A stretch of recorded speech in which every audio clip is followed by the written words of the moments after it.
Le pouvoir de Kinshasa s'insurgea alors contre la présence des combattants à Bujumbura et le régime de Micombero réplique. Devant la pression révolutionnaire, d'autres contingents de réfugiés affluent au Burundi et le Burundi les accueille sans exception de personne. C'était juste pour dire j'ai accueilli les réfugiés zaïrois par les combattants Maïmaï. La guerre idéologique sous le nom alors de guerre froide avait rattrapé le Burundi et le Congo.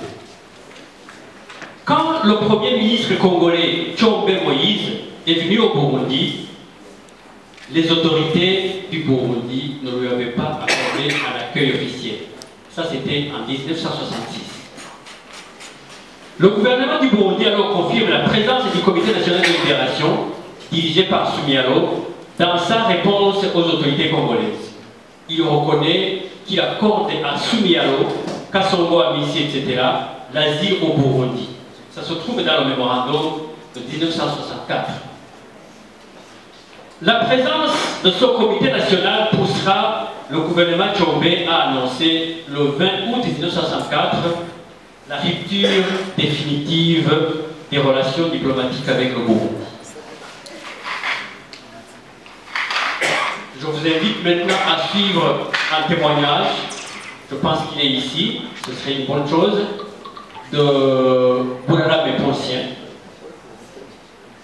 qui dit, je me souviens, c'est long, vous allez avoir patience, je me souviens que le chauffeur d'Oyanda André, en 1972, Oyanda André était ministre du parti, il y avait un parti unique, il était ministre du parti, le parti avait un ministre du parti et de l'information. Je me souviens, je cite, je me souviens que le chauffeur d'Oyanda André, nommé Rulakovedje Nestor, frère de Madame Kabugu Amédée, qui a été tué en 1972, m'a raconté l'accueil de Gaston Sumialo, chef des Mourelistes, quelques mois avant le génocide d'avril 1972.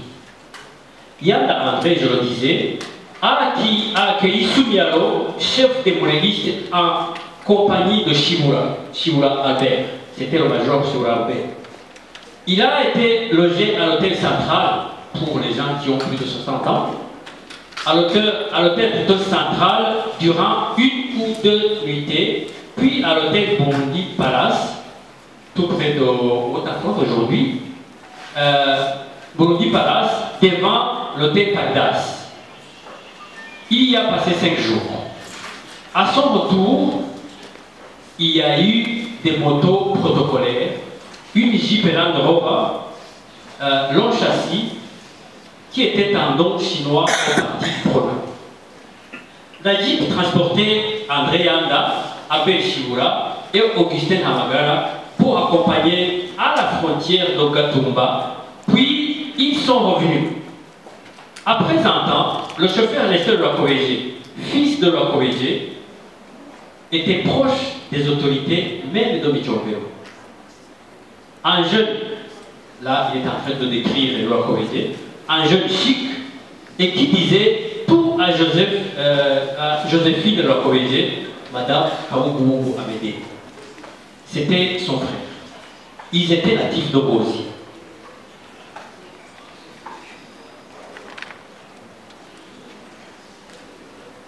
Et maintenant, il y a eu une interview de la BBC en 2001 où on a posé la question à Simbananiye Artemon. Simbananiye Artemon, qui était ancien ministre des Affaires étrangères en 1972, il a accepté d'avoir des relations étroites avec Gaston Sumialo, ce qui est d'ailleurs une preuve des relations historiques depuis le recouvrement de l'indépendance du Burundi. Simbananiye nie tout de même catégoriquement avoir signé un contrat avec Sumialo de venir attaquer les Batutsi au Burundi. Mais un témoin du nom de Kagimbi, dont le père était militaire, qui travaillait pour l'administration générale de la sûreté et immigration, confirme que le régime Micombero a cherché les hommes de Sumialo pour venir attaquer les Batutsi. Il cite, je cite plutôt, mon père, ça c'était en 2021, mon père, qui en souffre beaucoup, et d'autres ont obtenu la mission d'aller recruter quelques mailles moulées du Congo avec lesquels ils sont venus au Burundi. Avec lesquels plutôt ils ont attaqué, tué et sacrifié certaines familles Batutsi du sud du pays pour justifier l'intervention de l'armée et permettre à la justice de l'époque de réprimer les faux auteurs. Les faux auteurs parce que les massacres ont été commis par les Batutsi contre les Batutsi, mais ces massacres ont été collés aux Hutus. Fin de citation. Je reviens au témoignage de Ouarame, qui dit que, il cite le Koweïtien, ces derniers jours, ça c'était en 72, ils allaient voir Soumialo. Ils l'ont rencontré dans la forêt à Ouvia. Avant de partir, ils ont pris une caisse au scellé métallique avec mention via Bujumbura Burundi. Une aide que le major Shibura voulait livrer à Soumialo. Ils sont aussi passés chez Kappa pour prendre un carton de pain. Shibura était avec André Yanda et Augustin Hamagara, qui est avec moi. Ça c'est le Koweïtien. Ils se sont rendus chez Soumialo en passant par Ouvia sur une route en pieux état. Dans cette forêt d'Ouvia, ils ont glissé et ont vu une centaine de moulélistes. Très nombreux, ils les ont convoyés jusqu'à une première barrière des moulélistes. Ils ont utilisé les Tokyo-Oki, la barrière a été levée. Ils poussaient la Jeep en cas de glissade. Deuxième barrière, ils ont encore appelé au Tokyo-Oki. La centaine de moulélistes est toujours à leur côté. Troisième barrière, ils ont encore appelé et on a ouvert. La quatrième barrière, on s'est arrêté pendant longtemps. Puis, Soumialo Gaston a envoyé ses militaires rebelles pour les chercher. Maintenant, je continue et je vais vous montrer la photo de Soumialo. Je demande à la technique de balancer le 17e. Est-ce que vous pouvez balancer le 17e slide? Où on avait dit, près de Soumialo Gaston, entouré de beaucoup de moulélistes, ils se sont parlé et ils ont quitté la Jeep à 3. À 3, ça veut dire Yanda, André, Nabagara et Shibura. Les moulélistes couchaient à même les herbes. Nestor a dit qu'il a douté s'ils amenaient une enveloppe d'argent dans un grand agenda. Cet agenda appartenait à Shibura. Allez, s'il vous plaît, au 17e slide. Technique.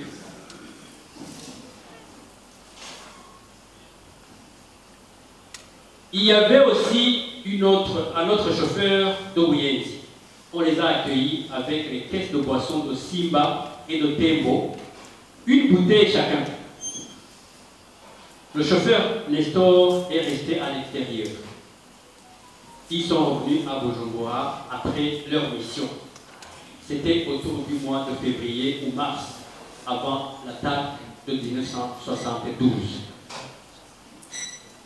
Est-il possible de montrer le 17e slide, s'il vous plaît? Dans l'entretien, je vais continuer avec toujours Ouarame. Cela montre qu'il y a eu une préparation un mois avant. C'était un prétexte pour dire que c'était des Barundi réfugiés pour venir tuer les Batutsi au Burundi. Au sud, les Bahutus ont été appelés Moulélé. Le long du lac, il y avait des Babembe qui parlaient le Kirundi. Les Moulélistes sont venus en pirogue à travers le lac Tanganyika avec quelques fusils, des machettes et des couteaux. Shimura avait fait une mission à Nyanzarake en tenant des réunions et avait dit Laura Kowede, chauffeur de Yanda André. Et je vais juste vous parler, vous voyez sur la photo, l'homme avec un chapeau, c'est Gaston Sumialo. Et sur la dernière photo, vous voyez une flèche qui montre une personne à côté de Sumialo. Et là, la CVR présume probablement qu'il s'agit de Namagara Augustin, assis à droite de Sumialo. C'était à Moscou dans une conférence des syndicalistes. Namagara était chef des syndicalistes au Burundi. Sumialo était chef des syndicalistes, plutôt chef de la rébellion, mais il participait également dans cette réunion. Nous présumons, parce que nous avons cherché, nous n'avons pas encore trouvé la photo de Namagara Augustin. Et la photo qui suit, vous pouvez aller 19e slide, ça montre les principaux acteurs du mensonge de Murele. À la tête, Michombero, Simanami Artemon, Shimura Albert et Yanda André.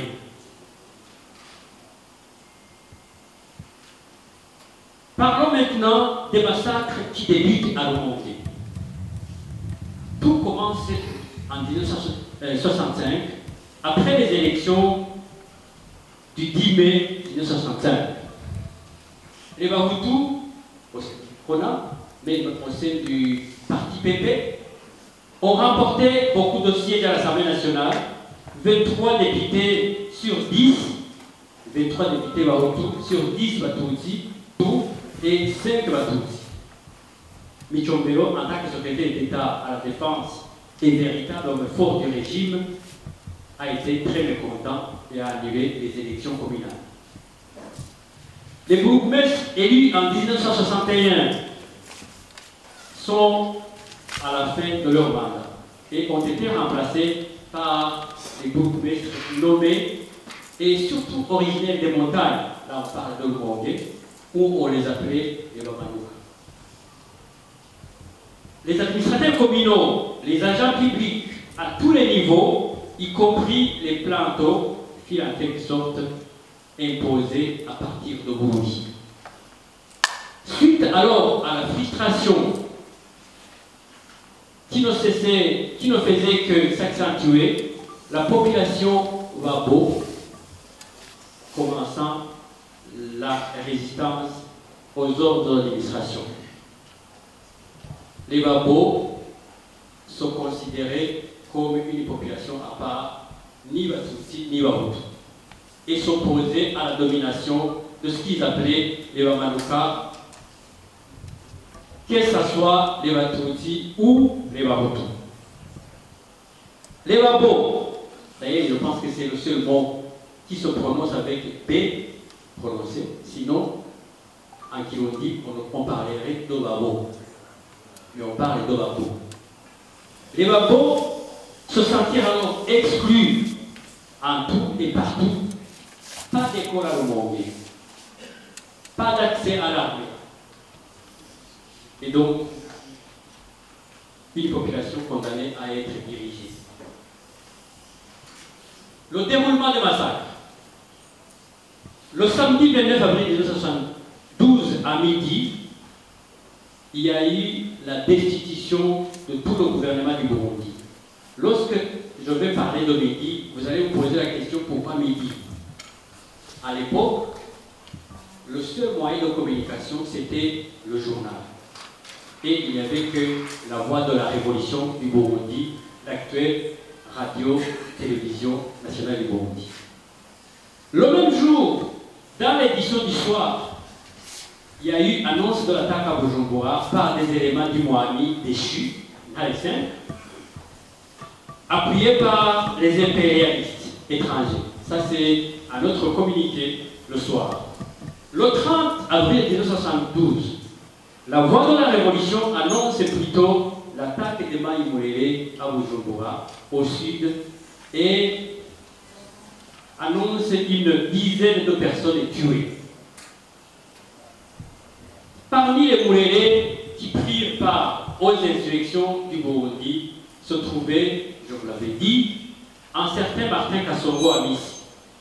Il a été envoyé au Burundi en début d'août 1964 par Soumialo, exaspéré au plus haut degré par les fumisteries et les cruautés de Kassongo au sud Kivu. En 1966, on prétendait qu'il vivait à Kigoma, en Tanzanie, à quelques kilomètres de la frontière du Burundi. Kassongo aurait alors volé, au cours de la rébellion de 1972, 4 millions de francs pour à la commune de Nyanzarake avant de prendre la fuite. Je veux sa tête, a déclaré Michombero, ajoutant que Kassongo méritait la peine de mort pour avoir organisé le massacre. Ça, c'est le journal New York Times qui a dit le 11 juin 1972. Alors, le mensonge était une stratégie utilisée par les militaires dans ce sale génocide qu'ils avaient démarré. Nous allions souffrir d'autres mensonges. Mais les mensonges étaient aussi utilisés contre le public en général. C'est la citation de Henry Stargren.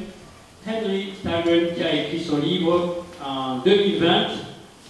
Et Stargren, c'était le directeur de l'école normale d'Okileba, qui a vu ses 125 élèves disparus forcément et qui, en une nuit, a vu tous ses cheveux tomber par terre. Il est mort juste au moment où la CBR allait le chercher en 2021, au mois de mars.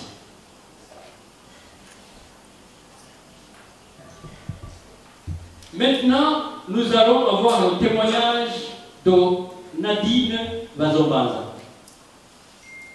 Nadine Vazombanza, c'est une Française qui était mariée à Vazombanza Patrice, originaire d'Ogisozi, actuelle province de Ngaro.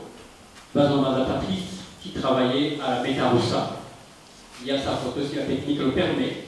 Et il dit, dans la soirée du 29 avril, mon mari, c'est Vazombanza Patrice, qui faisait partie de l'orchestre national, Sinzo Guheba, devait se rendre au mess des officiers pour jouer avec son groupe dans la soirée d'ensemble. Arrivé vers la route qui mène à la cathédrale, nous avons découvert, c'est Nadine toujours qui parle, un désordre ahurissant. Nous sommes tombés sur un groupe de personnes armées, yeux hors orbite, comme des drogués. Ils se sont jetés sur notre voiture et ont commencé à casser. Ils ne parlaient pas Kirundi, mais il y avait 2 officiers burundais que j'ai reconnus, qui les encadraient. L'un était le lieutenant Kadori Aloïs. Ces personnes que je traiterai de mercenaires ont tout fait pour tirer mon époux de la voiture. Je suis sorti de la voiture et j'ai demandé ce qu'ils voulaient de mon mari. Ils ont reculé car ils avaient les consignes de ne pas s'en prendre aux Occidentaux. J'ai dit à mon époux d'abandonner l'idée d'aller au mess des officiers et nous sommes plutôt allés chez une famille amie des Tutsis. De là, nous avons appris que les militaires étaient passés à la maison et recherchaient mon époux. Le chef de la famille a dit, ce sont là les mercenaires de Sipananier. Le lendemain, je suis allé au commissariat de police, ça c'est Nadine Vazombanza qui parle, pour porter plainte. J'ai donné les noms des officiers burundais qui étaient avec les mercenaires. Ma plainte a tout simplement fait sourire l'inspecteur de police et il a classé sans suite. Fin de citation. Alors, les rebelles étaient encadrés par les médecins féticheurs en provenance du Zaïre, qui leur assuraient la formation et l'immunisation magique. Ces médecins féticheurs étaient des Babébé exilés à Kigwena, à Nyanzarak. Parmi ces derniers, le plus célèbre était le nommé Florent. Le nom, on ne l'a pas encore. Celui-ci avait un fusil de marque Vignello qui servait d'exemple en tirant sur quelqu'un, en vue de convaincre les Burundais de leur substance sont aptes à les protéger contre plutôt les balles. Ça c'est Jean-Louis Gérard qui le dit. Il affirme lui-même qui a tiré le premier coup. Et là, Shibura affirme qu'il a tiré le premier coup, tuant sur place 2 personnes. Les enquêtes de la CVR ont montré que ces 2 personnes tuées étaient des gens qui avaient plutôt monté la garde sur une barrière au niveau de Iteva, c'est à Lumongue, avant d'entrer juste dans la ville de Lumongue. Elles avaient respecté les consignes du ministre de l'Intérieur et de la Justice, Chiouabé, qui avait demandé à la population d'ériger des barrières à partir de 18 h pour traquer les ennemis du pays. Essayons de regrouper les faits maintenant. 2 faits coïncident. Dimanche, c'est le 30 avril. Et je vous rappelle que le 29 avril, ce sera samedi 2023 plutôt. Dimanche, les moulélistes nous dirent qu'ils étaient payés pour combattre jusqu'à mardi. Si l'opération ratait, ils s'enfuiraient. C'est bien ce qui se produit ici. À partir de mercredi matin, nous n'avons plus entendu un seul cri Simba. C'est écrit par Jean-Pierre Chrétien et Jean-François Dupaquier à la page 87. Le mouvement était tellement organisé qu'il y avait même un parti, le Parti populaire du Burundi, PPB, avec une jeunesse bien organisée au sein de la jeunesse du Parti populaire du Burundi, JPPB. Ça, c'était Flash Info, un journal gouvernemental qui le disait en 1972. Mais son discours a vite cessé. Alors, il se pose une série de questions. Pour qui combattaient ces gens qui avaient payé ces rebelles? Quel était le nom de leur mouvement? Où se trouvait le quartier général? Combien de rebelles capturés? Combien de rebelles tués? Où sont les fausses communes de ces rebelles? Parce qu'on parle de 25 millions tués. Combien de rebelles capturés et montrés aux diplomates étrangers et aux médias à Bujumbura ou ailleurs? Ces questions jusqu'à présent n'ont pas de réponse. Quid du drapeau ou de la République de Makiazo? La CVR, en 2020, a mené une enquête approfondie en commune de Bougizo et on a pu poser la question à 12 personnes contemporaines de 1972 à propos du drapeau. Nous avons constaté que 8 personnes sur 12 qui ont parlé du drapeau confirment son existence. 4 personnes sur 12 ont nié son existence. Les couleurs du drapeau cité vont du rouge dominant, vert, blanc, bleu, noir. Aucune femme n'a déclaré avoir vu personnellement le drapeau. Tous les 5 Watutsi sur 12 ont parlé du drapeau, affirment l'avoir personnellement vu. Un seul Mobutu dit l'avoir vu, mais ne dit pas ses couleurs. De tous ces informateurs qui prétendent avoir été recrutés par les molélistes et qui sont de la localité, personne ne dit avoir personnellement vu le drapeau des rebelles. Et parmi ces personnes enquêtées, il y a 2 Watutsi rescapés lorsque il y avait des tueries contre ces Batutsi. Aucun de ces informateurs ne cite aucun nom des gens qui l'auraient hissé. Personne de ces informateurs ne montre le lien physique où était hissé ce drapeau, alors qu'ils l'ont vu. Et la conclusion de la sévère est que ni la pièce de monnaie, parce que personne ne l'a vue, ni le drapeau n'ont existé. Ça, c'est la conclusion actuelle de la sévère. Je vais arriver à la conclusion. Nous pouvons conclure, sans risque de se tromper, que le vide institutionnel de 2 mois et 2 semaines à partir du 29 avril jusqu'à midi 14 juillet 1972 a été programmé juste pour opérationnaliser le plan de massacre des Bahutus et de Batutsi, dits monarchistes, qui ont été sacrifiés pour faire accepter aux uns et aux autres que ce sont les Bahutus qui avaient attaqué les Batutsi. 2. Un autre constat est qu'après le 29 avril, le ministre Sibananié Artemon fut le premier et le seul à être nommé ambassadeur extraordinaire et ministre plénipotentiaire du gouvernement, le seul nommé le 12 mai 1972 par le décret numéro 1 par 73 du 12 mai 1972. Regarde, dans la commune de Lianso, j'étais petit, mais j'ai quand même pu voir des choses. Et je les ai écrits, on a traduit ça dans mon premier livre que j'ai rédigé avec mon épouse, Une vie à la sauvette, savoir porter sa croix. Je pense que certains d'entre vous ont déjà lu ça. Alors, j'ai vu les gens qui souffraient, je ne comprenais pas grand-chose. Ma mère vient de Matana, et Matana avait été beaucoup affectée par la crise.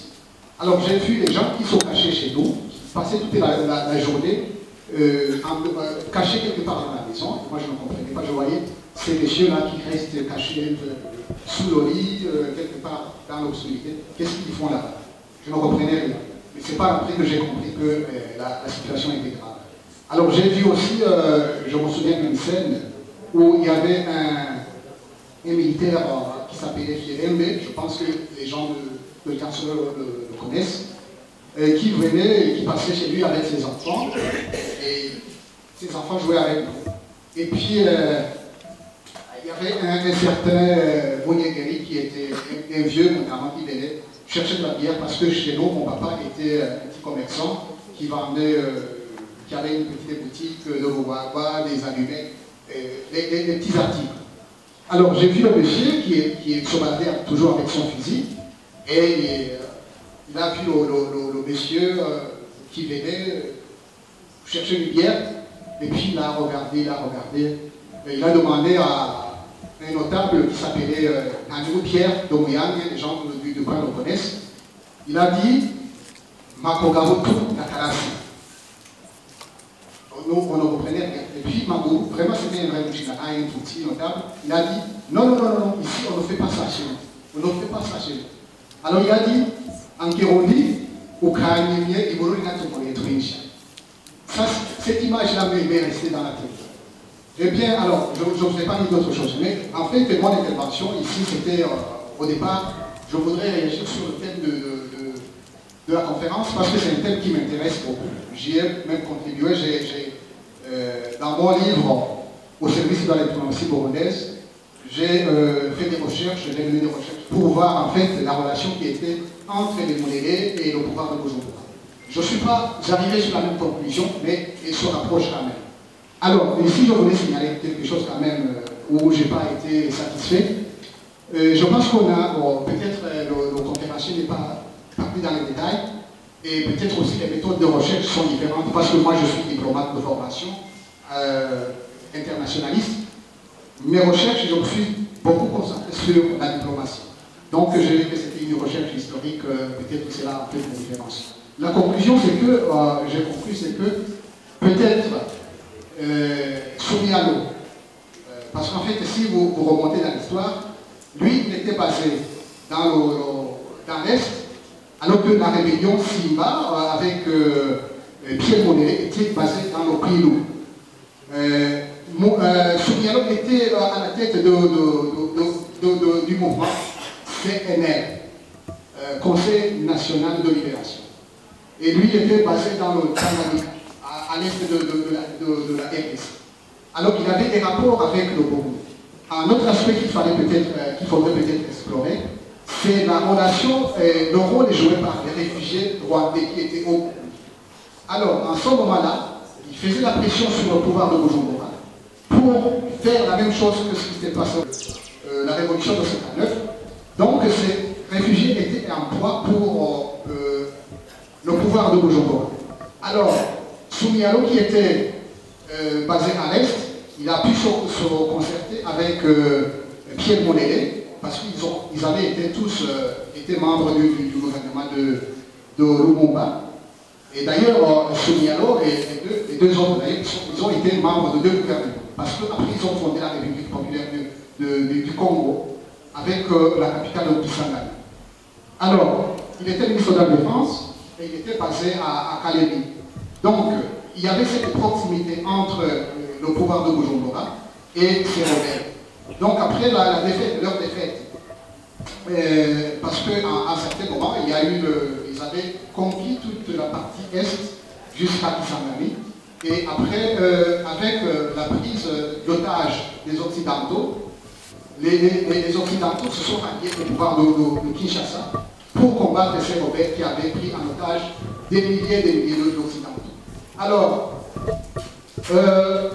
ils ont été défaits parce qu'il y avait l'intervention des Américains, des Belges, et puis d'autres puissances occidentales, même si eux, ils étaient soutenus par d'autres puissances aussi, comme la Chine, l'ex-URSS, les pays africains comme Égypte, Algérie, Ouganda, mais à la fin, ils ont été défaits. Alors, Soumialo, soit il a fui au Burundi, il a fui au Congo, parce que tout le monde, tous les leaders se sont éparpillés dans la nature, Kabila en Tanzanie, et Soumialo au Burundi. Donc, moi je me suis dit peut-être Soumialo, avec la relation qu'il avait, parce qu'en 63, quand il est venu au Burundi, il est venu recruter des combattants. Et le gouvernement, qui était sous la pression des réfugiés rwandais, alors il s'est dit, ok, c'est mieux peut-être de lui donner ces gens-là pour aller combattre avec lui. Et il est parti avec des milliers de réfugiés rwandais pour le combattre. Donc après la défaite, je me suis dit, soit ces réfugiés qui étaient au Burundi, ces rwandais qui sont revenus, et Soumialo aussi, peut-être il est revenu avec eux. Alors je pense que, parce que moi quand même j'ai noté une proximité entre Michel Micombero et Mobutu. Micombero vraiment idéalisait Mobutu et le chemin d'accès au pouvoir, c'est presque la même chose. Et vous vous souviendrez que Mobutu a été le parrain de baptême du fils de Micombero. Donc il y avait cette proximité. Donc j'en dis que, la conclusion, j'en dis, il n'y avait pas de rébellion Hutu. Ça c'est sûr. Et Micombero a joué sur sa relation avec Mobutu pour éliminer les gens qui voulaient éliminer. Et Mobutu, sachant que Moulele et Soumialo étaient ses ennemis jurés, donc intervenir au Burundi c'était plus facile. Donc voilà un peu ce que je voulais dire. Et ceux qui veulent comprendre un peu cela, j'ai mon livre ici, mais en réalité c'est sur la diplomatie, mais il y a ce chapitre sur la relation que j'ai intitulé « Comprendre les crises burundaises à travers la crise congolaise ». Je vous remercie. Merci beaucoup, ambassadeur.